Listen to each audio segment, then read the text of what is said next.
ask first question? Yeah, go ahead. In a collapse of the system, when you talk about collapse occurring, what do you see or what do you envision when you see a collapse, or when you talk about the collapse? I envision a lot of people losing their jobs, and that the funding put forth by the president to try to bail out companies will not work, because it doesn't offer a better system or a competitive product. Now, if General Motors had an automobile that was better than the Toyota, cheaper, more miles, less polluting, it'll sell. If we say we're going to bail out General Motors, if they don't have a project that we can look at and say, yes, it is better than Toyota, it will enable us to survive. But I don't know what they're putting out. I think they're going to put out just another rendition of a Chevy or whatever it is. I've never seen any product that I feel would be non-competitive, meaning cheaper, faster, better, lighter, longer lasting, then you'll survive. If your products aren't that, you'll sell a few. And if people don't have the purchasing power to buy your car, unless you give the banks money to lend them money. So it doesn't make sense. What Obama is doing, to me, doesn't make sense. I believe he feels that industry is the core of American enterprise. And if you give money to industry, they will hire people. But if you give money to people, they will purchase things. And that industry will take care of that. If you got an order for 10,000 cars, you can get the money from a bank. But don't give it to industry. That's not the answer. Unless industry presents you with a blueprint of a product that's competitive. Does that answer your question? Well, I was thinking in terms of the collapse, I mean, do you see just a collapse of the financial systems and kind of like okay, I see what you want to know. Or do you see it going on more than that, where we have like basic systems coming down, like the electrical grid, things like that? How bad of a disaster are you envisioning that it will take? Well, I tell you what I envision, okay? I envision millions of people with lack of purchasing power, medical care. Then, as it gets worse, since they're cutting back on spending, of funding and food for the hungry, if they cut back, they're going to have mass riots. Mass riots will result in minorities being in the house by 9 o'clock in certain districts. They don't want them walking around the street. So they'll be imprisoned or put in the house, or stay in your house, and you come out tomorrow morning at 7. That's okay. They will regulate the time. It's called fascism. But fascism won't work for a long period of time. Just a temporary hold people in check. But if they can't, if there's no purchasing power, insufficient purchasing power, they can't maintain a police force or army.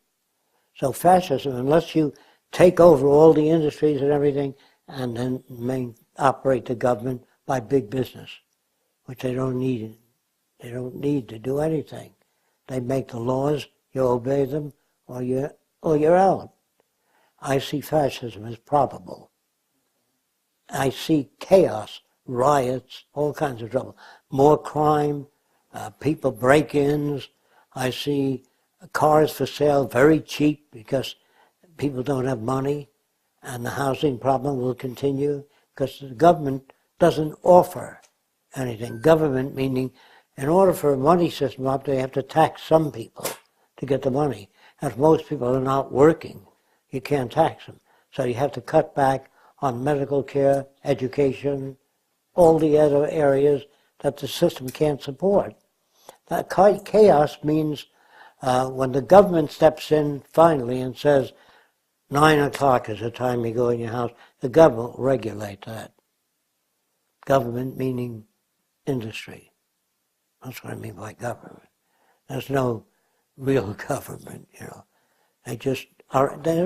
Obama is elected, but we're operating according to Republican standards, as I understand it. I don't see any change. He's building a bigger army, sending more munitions out there in the war zone. We have bases all over the world. He hasn't changed that. They're not dealing with the problem, in other words. The problem is all nations need access to resources. If you deprive them of that, there's going to be trouble. No matter how many treaties you sign, if the treaty doesn't serve the interest of that nation, we sign treaties and break them because it doesn't serve our interest. You understand? But the signing of the treaty temporarily quells a lot of noise. So Obama really doesn't know what to do. He just has a lot of advisors, but they're all advisors within the monetary system. That's your problem. It's like in the early days of primitive society, the guys would advise people to get their bow and arrows together, only within the context of that system. We don't have an area in Washington called problem solving, where it's like a Pentagon. How do you do this? What do you do about traffic accidents?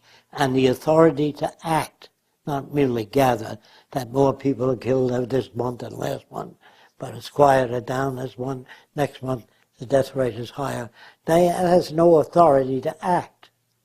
Without the authority to act, you have nothing. So we would have what's called a special contingencies department that have immediate access to food.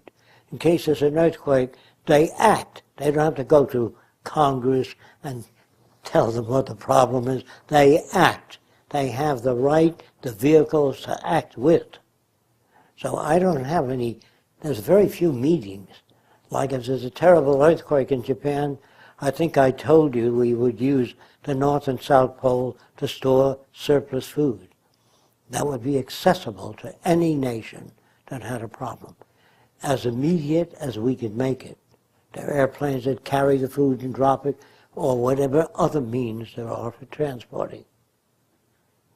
Now, when you figure the cost of war, they usually tell you how many billions of dollars was spent on the war, but the real problem is the 500 ships sunk with copper, brass, all kinds of materials.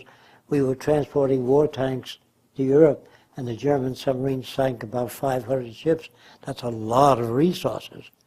And that's what I worry about, not how much did it cost. The resources that was sunk. Now the radioactive material and the poison gas carried on ships, other than what we dumped, upsets the ocean balance. Now, what do you do about that? We would have groups of people working on oceanography problems, and they have the authority to act when they find out things.